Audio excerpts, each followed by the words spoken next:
Makbule'den.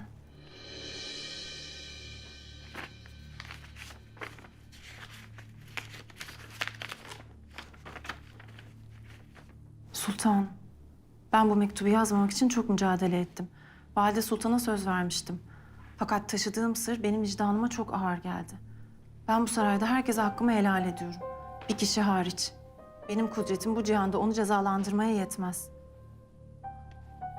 Bu mektubu yazdım ki hak yerini bulsun. Beni öldürmeye kalkan Mim, Ha. Kim? Kimmiş onun canına kasteden? Mim, Ha. Başka harf yok. Kim?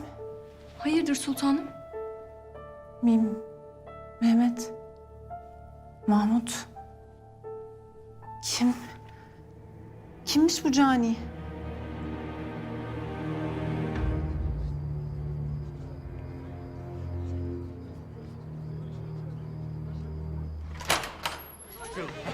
Temkinli olun, temkinli olun.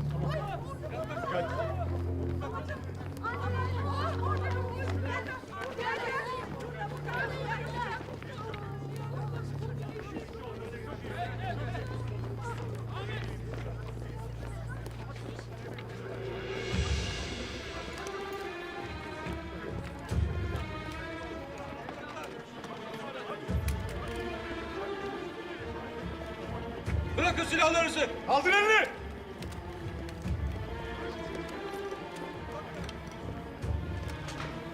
Çevreleyin, çevreleyin! Geçin böyle. Bırak silahı, bırak! Elini indirme! Paşam, Allah mübarek etsin. Bankayı teslim aldınız. Allah padişahımızdan razı olsun. Onun zekası sayesinde.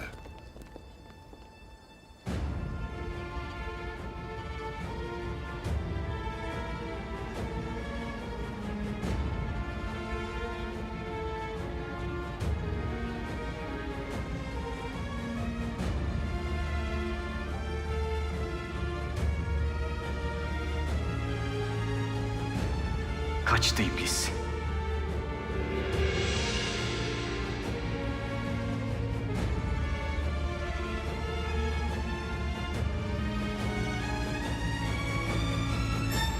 Bak, demedi deme. Bu Ömer seni deli gibi seviyor. Ama asıl önemli olan senin onu sevip sevmediğin.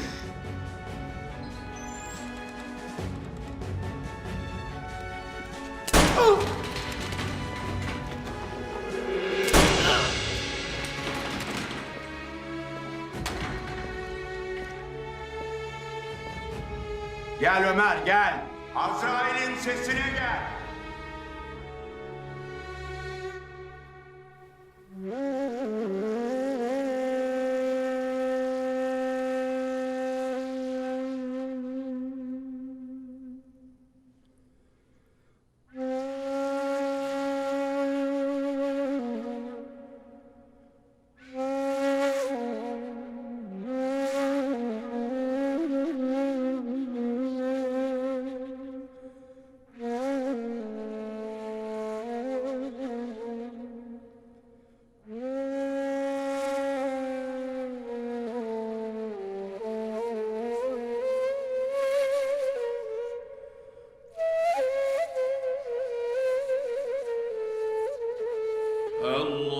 Allahümme salli ala seyyidina Muhammedin nebiyil ümmi ve ala alihi ve sahbihi ve sellim.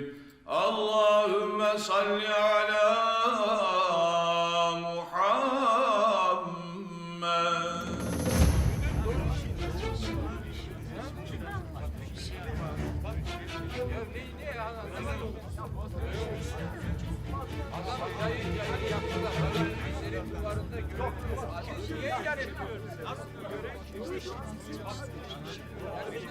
Patrik İsmailyan'ı aziz ilan etmekten vazgeçmiş.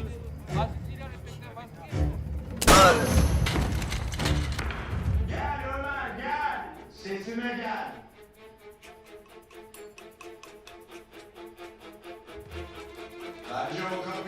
tamamen açmadan ateş etme.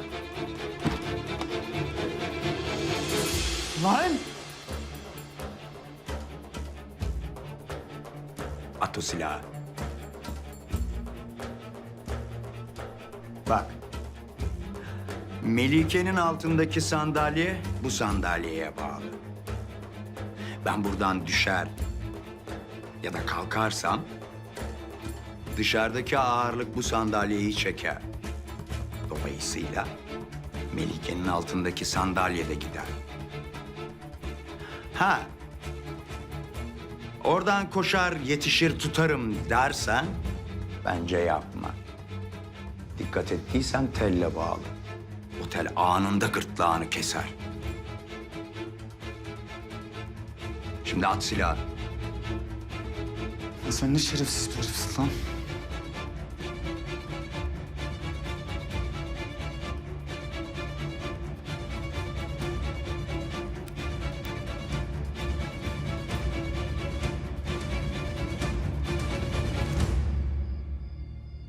Aslan korkma.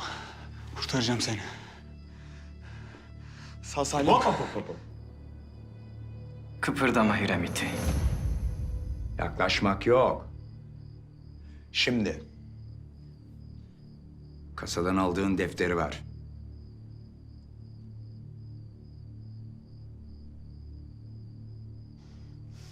Bak buradan kalkarım. Melike de ölür. Kasadan aldığın defteri ver.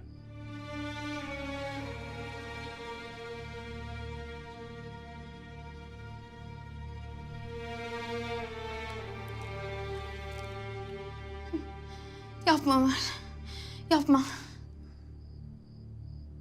Bu defteri geri alırım. Ama seni geri alamam.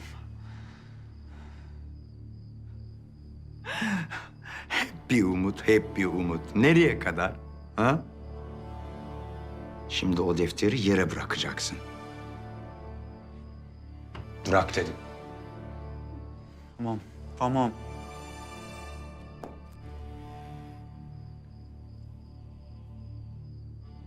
Güzel.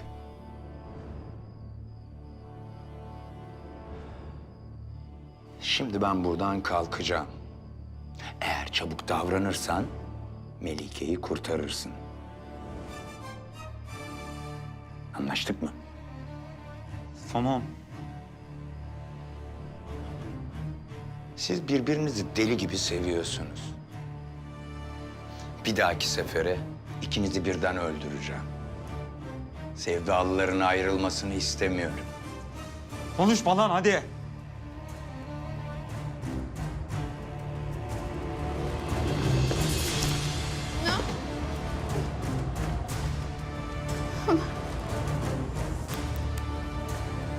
Şimdi bitirdim işini.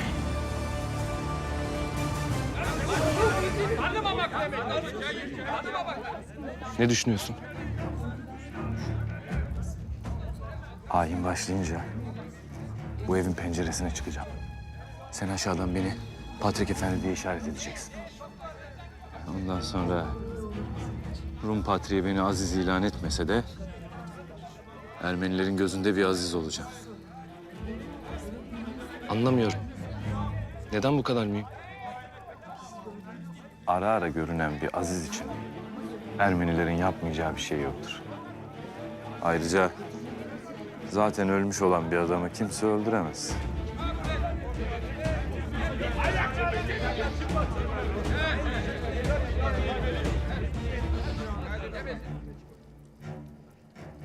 Ben Eftin. Rum Patriği'nin temsilcisi olarak karşınızdayım. İlk kez tertip edeceğimiz açık hava ayini için... Önce İzmirli yanığı aziz ilan edin. Sonra sizin ailenize katılalım.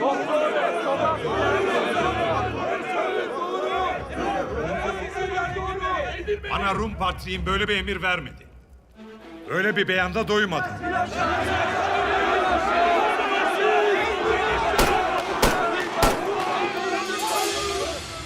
Sultan Abdülhamit Han Hazretleri'nin şehzadeleri Abdülkadir ve Burhanettin Efendiler. Destur!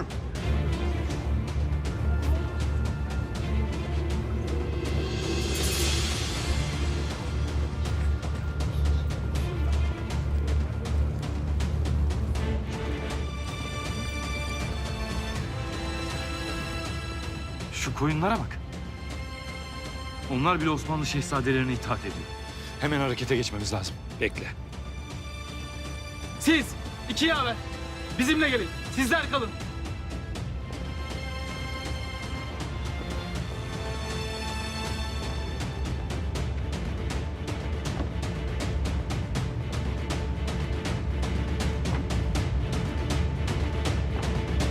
Ne yapıyorsun? Bana verilen emirler başka. Patrik 100 milyon. Sizlere mucizelerini göstermek için geldim.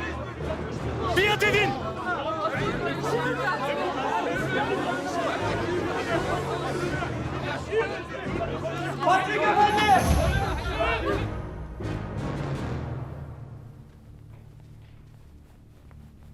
Daha sahur yapmadan iftar vaktini mi gözlersiniz?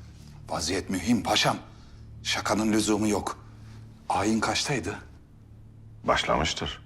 Eyvahlar olsun. Eyvahlar olsun. Eyvahlar olsun. Aç.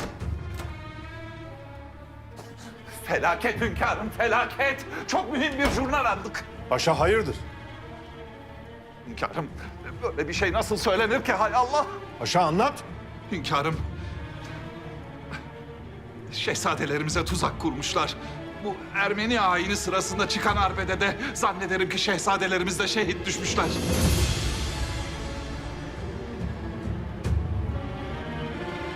Hünkârım, Patrik ölmemiş. Ayin sırasında ortaya çıkacakmış. İsyancıların arasında öldürecekler ki halk şehzadelerimize hücum etsin. Hünkârım, orduyu gönderelim. Tek bir isyancı kalmayıncaya kadar orduyu gönderelim. Dümdüz edelim. Şehzadelerimize bir şey olmayacak paşa. Kandan medet umanların hevesleri kursaklarında kalacak. Hünkârım, jurnal kesin. Bunlar bir hainlik yapacaklar. Biz her işimizde tedbirimizi alırız paşa. Sonra da Allah'a tevekkül ederiz.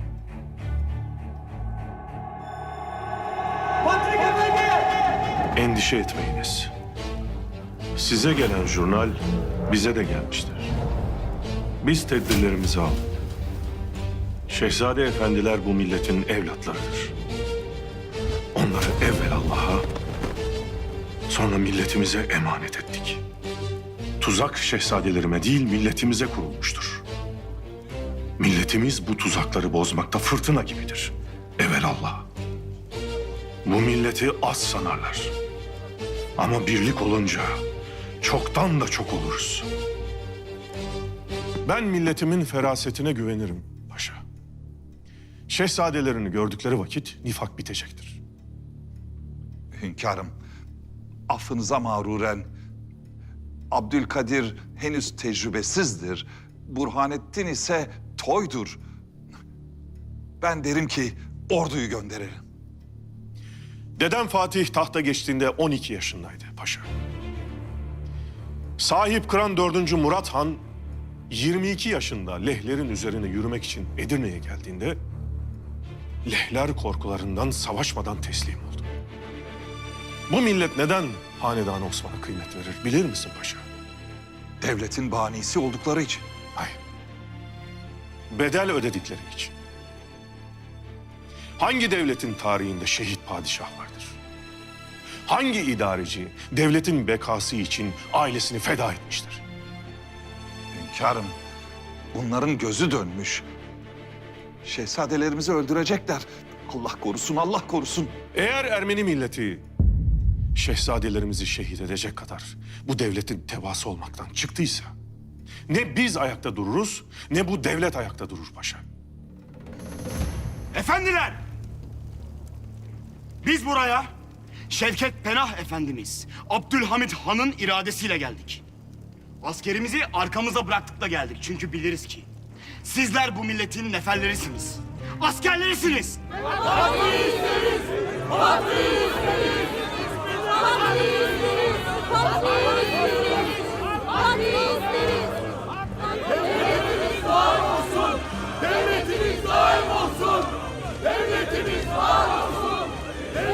Patrik Efendi gördüğünüz gibi yaşıyor.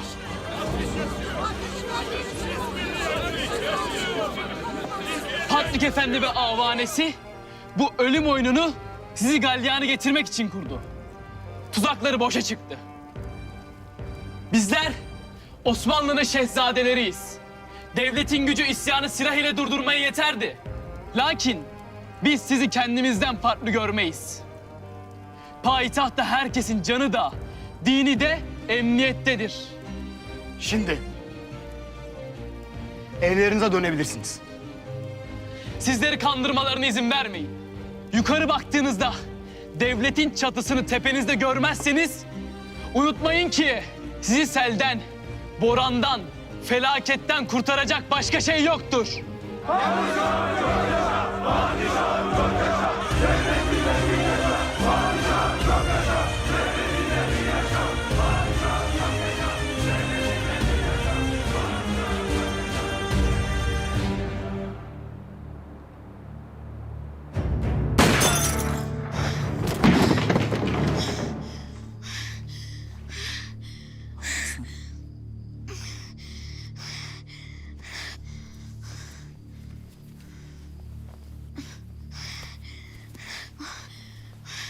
Hasan.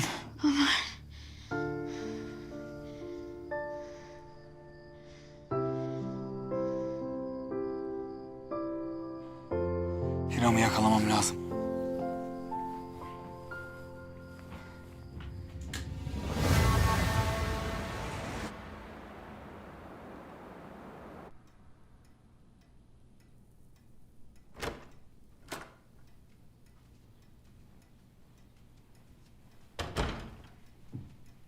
Hünkâr, bankadaki isyancılar teslim oldular.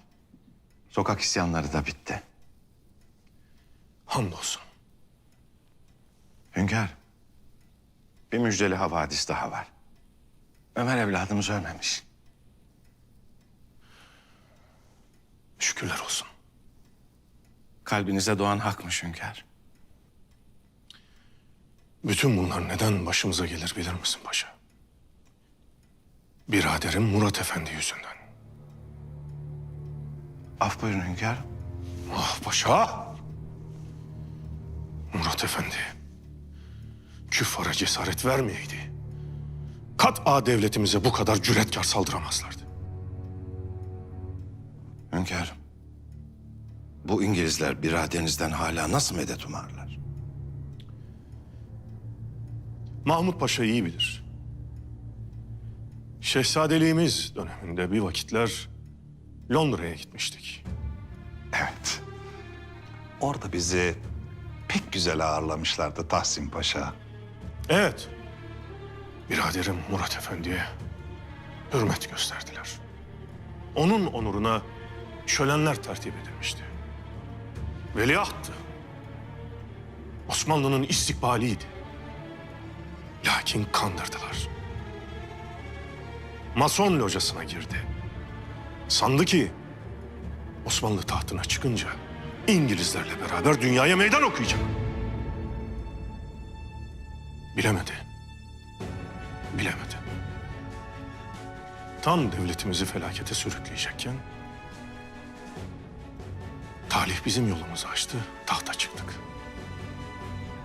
Çok şükür. Hala ondan medet umarlar. Tahsin Paşa, Şeyhülislam Efendi ve fetva emirini çağırınız. Şeyhülislam? Fetva alacağız paşa. Emredersiniz hünkâr.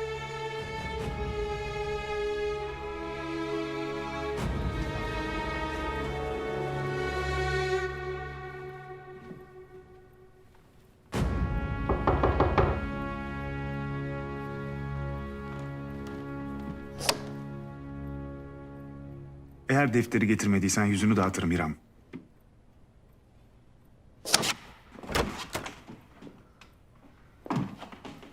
Bankadaki paraları alamadık ama bu onlardan kıymetlidir herhalde. Nihayet. Nihayet Abdülhamit'ten dişe dokunur bir şey kopardık. Temkinli ol yine de. Rakip Abdülhamit.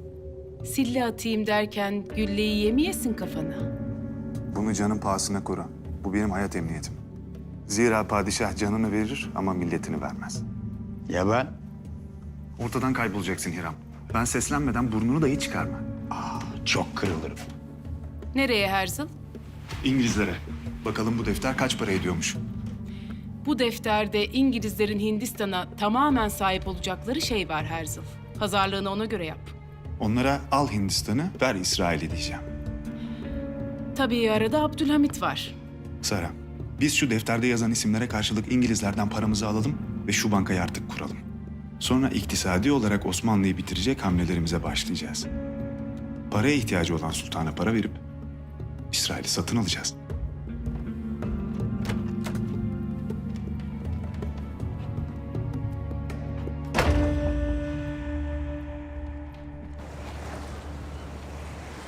Bay Zaharov, verdiğiniz bütün sözler boşa çıktı. Payitahtta hayat normale döndü. Savaş yok, kargaşa yok, işgal yok, huzursuzluk yok. Çünkü Abdülhamit var. Fakat siz İngiltere ile Osmanlı'nın savaşacağını, Rusların da aradan sıyrılıp gücüne güç katacağına bizi çok inandırdınız. Her kurduğumuz hayale hayat vermek elimizde değil Sayın Sefir. Olan olmuş. Çare bulalım. Banka baskınında İngilizlerin en kıymet verdiği şey defterdi. Diyelim adamı buldum, defteri aldım. Rusya için bunun kıymeti ne? O defter gelmezse sizinle işimiz biter. Sizinle işimiz biterse bir daha asla silah satamazsınız. Karadeniz'de uçan kuşunuz olsa indiririz. Vasil Zaharov silah satamazsa ölür.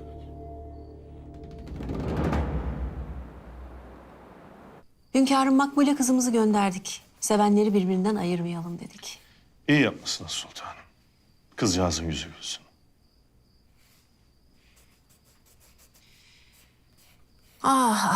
Bizim de bir yüzümüz gülebilse ya. Sizin niçin gülmezmiş yüzünüz? Devletimize yapılan hücumlar, evlatlarımızın talihsizlikleri. Talih bir kuştur sultanım. Yakalamak için koşturacaksınız. Yakaladığınız vakit avucunuzda çok sıkarsanız kuş ölür. Eğer gevşek bırakırsanız o vakitte kaçar. Siz ömrünüzde hiç yakaladınız mı o kuşu? Yakaladım. Sizi nikahıma aldığım gün.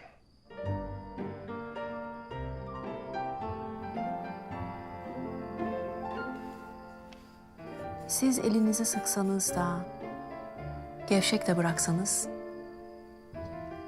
o kuş sizin avuçlarınızın içinden asla uçup gitmez. O kuş sizin avuçlarınızın kokusuna meftun.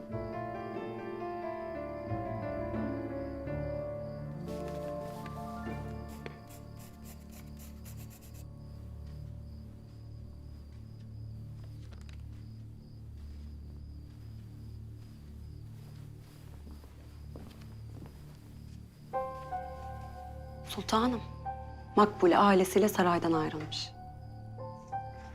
Esma, Makbule'nin nereye gittiğini öğrenmeliyiz. Emredersiniz sultanım. Kimseye duyurmadan soruştur. Bidar kadınla Seniha Sultan kat'a işitmesin. Bu mektuptan da kimseye söz etme. Sultanım, ne yazıyor ki bu mektupta bu kadar geziyoruz? Bu mektup ya Seniha'nın ya Bidar'ın başını yakacak. Hünkârımız bu mektubu görmeli.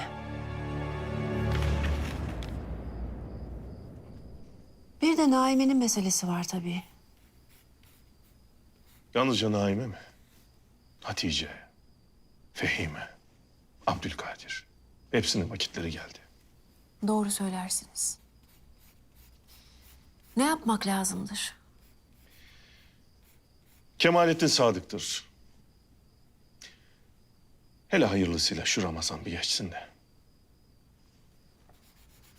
Hünkârım, sualimi mazur görün ama siz neyle meşgul olursunuz öyle dikkatlice? Son cümlemizi yazalım da. Cihanda aşık-ı mehcur, sanma rahat olur. Neler çeker bu gönül. söylesem şikayet olur.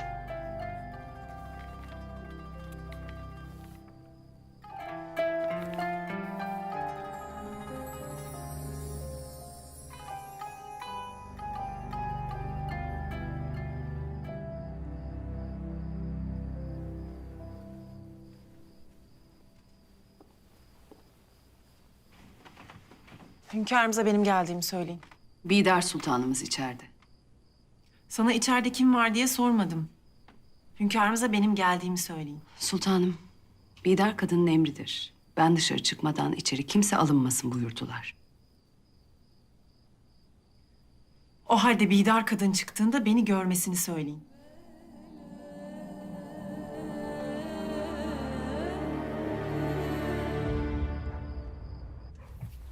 Felaket, felaket. Yandık, yandık. Bittik biz. Hayırdır Mahmut, ne oldu? Yani nasıl söylesem... Abdülhamit Han Şeyhülislam Efendi'yi çağırttı. Üstelik yanında fetva emini de var. Yemin ederim öldürecekler. Kimi öldürecekler Mahmut? Pederim olsa fetvaya gerek olmazdı valide. Dangalak. Sen böyle zevzek zevzek konuşmaya devam et. Dayın Abdülhamit, dayın Murat Han'ı öldürmek için katiline fetva almak üzere. Devlet köklerinden sarsılıyor. Sen hala beyhude latife peşinde koşuyorsun. Ne diyorsun sen Mahmut? Ne katli, ne fetvası? Seniham. Kurban olayım. Ayılıp bayılmadan beni güzelce bir dinle, sakince. Abdülhamit Han gece gece Murat Efendi'den bahsetti. Daha sonra da Şeyhülislam'ı çağırttı. Ben katiyetle eminim ki Şeyhülislam'dan fetva aldıktan sonra Murat Han'ı ortadan kaldıracak. Seniham. Pederim, bu mümkün mü? Caiz mi? Yani devletin bekası, milletin de topyekün istikbali söz konusu olunca fetva da alındı mı Abdülhamit'in babasının oğlu olsa kellesi gider. Sultan Murat demek umut demek. Mücadele demek, istikbal demek. Pederim, bir şeyler yapmalıyız. Tek çare Sultan Murat Han'ı kaçıracağız. Ne kaçırması Mahmut? Olur yok böyle bir şey. Başka çaremiz yok Seniham. Tek çıkar yol bu. Sultan Murat Han sadece senin ağabeyin değil, aynı zamanda devletin de en temel direklerinden bir tanesi. Abdülhamit Han bu direklerden birini yıkarsa yıkım büyük olur. Hepimiz enkazın altında kalırız. Düşünsenize, Abdülhamit'in başına bir şey gelirse devleti Şehzade Abdülkadir mi yönetecek? İyi de pederim, bu söylediğin kolay iş mi? Kolay değil tabii. Zorluğu var tabii. Hatice, babası Murat Han'ı ikna etmeli. Daha sonra Murat Han'dan ve Çırağan Sarayı'ndan mesul Vasfi Efendi'yi bizim saflarımıza çekmeli. Nasıl bizim saflarımıza çekecek? Bu öyle kuru kuruya olmaz. Bir vaatte bulunması gerekecek. Ne vaadinde bulunacak Mahmut? Evlilik. Mahmut saçmalama. Hatice'm Kemalettin Paşa'yı seviyor. Olmaz böyle bir şey. Yapamaz bunu. Seniham, devlet elden gidiyor. Sen hala aşk meşk peşindesin. Cık. Hatice, Vasfi Efendi'ye vaatler versin. Sözlerde bulunsun. Biz o süre içinde Murat Han'ı kaçıralım. Daha sonra ben Vasfi Efendi'ye 50 değil, 150 kere yol veririm.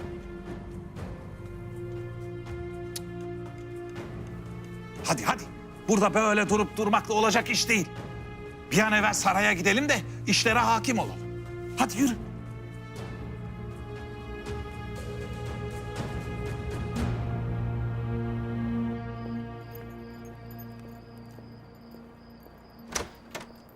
Kemalettin Paşa'm?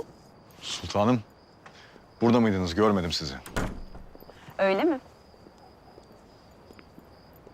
Kim bilir aklınızı işgal eden nice meseleniz vardır. Ümit ediyorum ki bu meselelerden biri de izdivacımızdır. Öyle değil mi?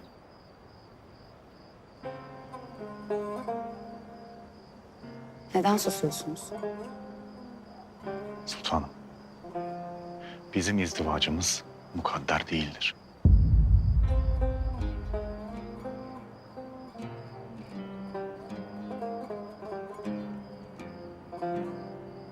Siz değil miydiniz paşa bana aşkınızı ilan eden? Siz değil miydiniz bu aşk uğruna harp etmeye yemin eden?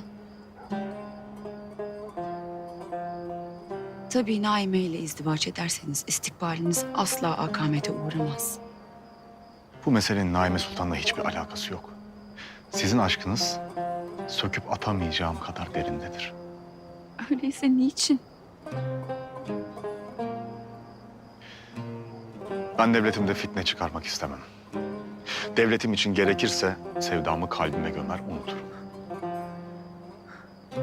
Bundan sonra bu sevdada dilim lal, gözüm kör, kulağım sağırdır. Senin hiç acıman yok mu Kemalettin? Sen daha bahar görmemiş çiçeğe kışı getirirsin. Sen bana çölde vaha gösterip sonra serabım dersin. Yapma, yapma Kemalettin. Babanız bu devlet için kor olmuş bir fitnedir. Ve ben bu fitneyi körükleyemem.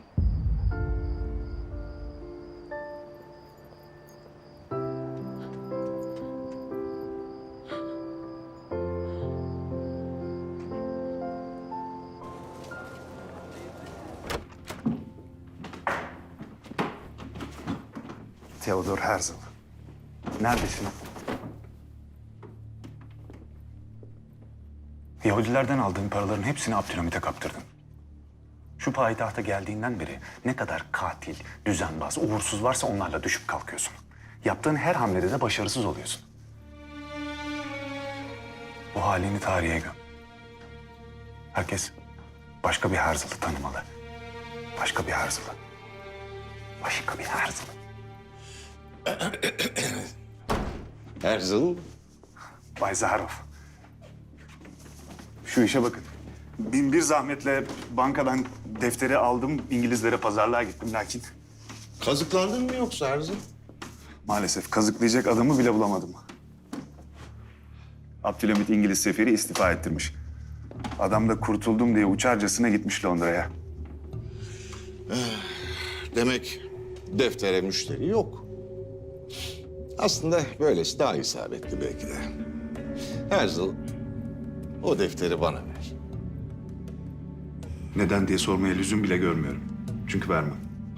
Kusura bakma Herzl. Benim ticari ahlakıma göre istediğim şeyi vereceksin. Yoksa ölürüz. Size hatırlatmak isterim ki ben bir Siyonist lideriyim. Ve bana doğrulttuğunuz silah aynı zamanda bütün Yahudilere doğrultulmuş demektir. Ve o olasılıkta da defteri yine de alamazsınız. Defteri sakladın. Elbette sakladım. Topuklarına sıkarım. Dizlerine sıkarım. Canın o kadar yanar ki kafana sıra gelinceye kadar defteri nereye sakladığını söylersin Herzl. Belki. Ama eğer bir Yahudi liderini öldürürseniz bütün ticari ilişkileriniz biter. İlişki kurduğunuz bütün silah tüccarları Yahudi. Para istediğiniz bankaların başında Yahudiler var. Siz bizim esirimizsiniz Bay Zaharov. Haklısın. Silahın, paranın, iktidarın olduğu her yerdesiniz. O silahı bir Siyoniste doğrultup sıkabilecek tek kişi Abdülhamit. Lakin o da bizi öldüremeyecek. Çünkü çok yalnız bir adam. Bundan o kadar emin olma Herzl.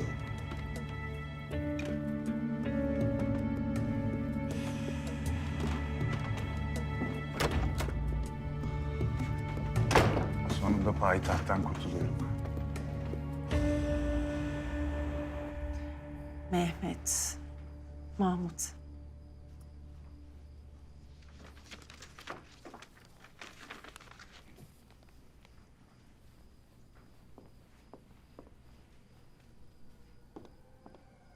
Buyurun.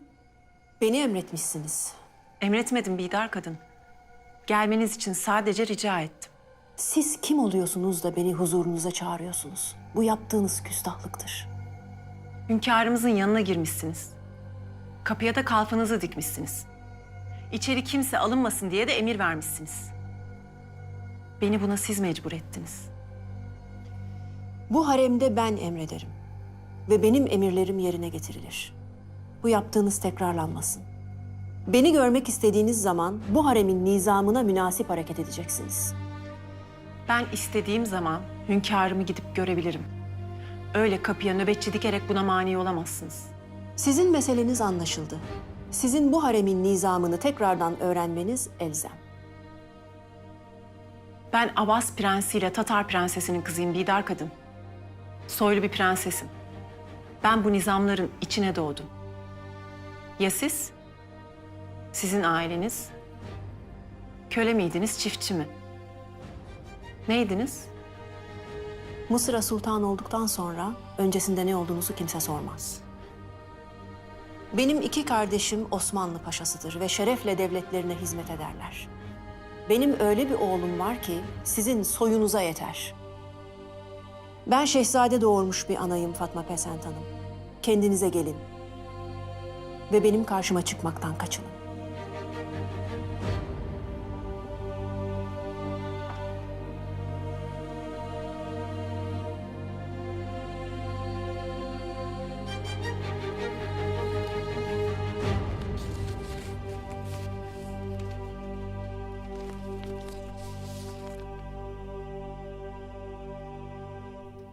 Havadislerinizi aldım. İkinizi de tebrik ederim.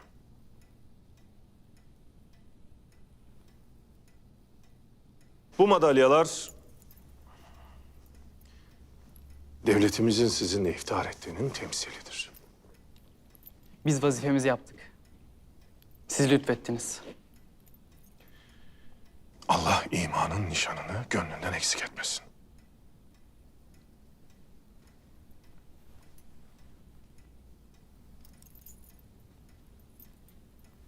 Bağışlayın. Lakin kabul etmek istemem. Niçin? Her ne kadar oraya gitmiş olsam da hürriyet taleplerinin haksız olduğunu düşünmüyorum. Lütfettiğiniz bu madalyayı kabul etmemem en doğrusu olur.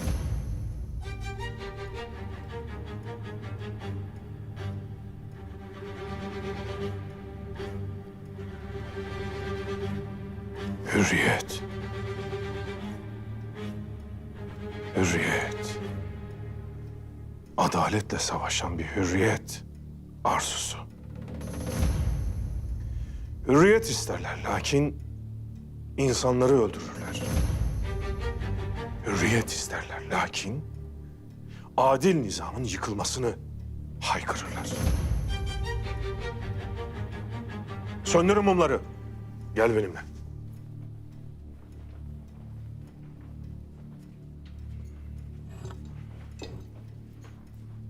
Diyelim ateşe meydan okuyup hür olmak istersin.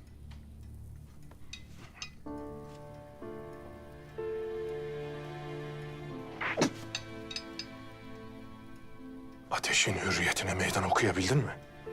Belki elimi uzatarak meydan okuyamam. Ama hürriyetimi elimden almak isteyeni söndürürüm.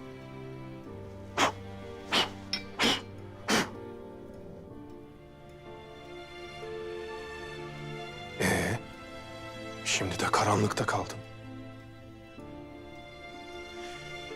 Hür olmak için devletimizin nizamını bozarsan dünyan zindan olur. Abdülkadir Efendi.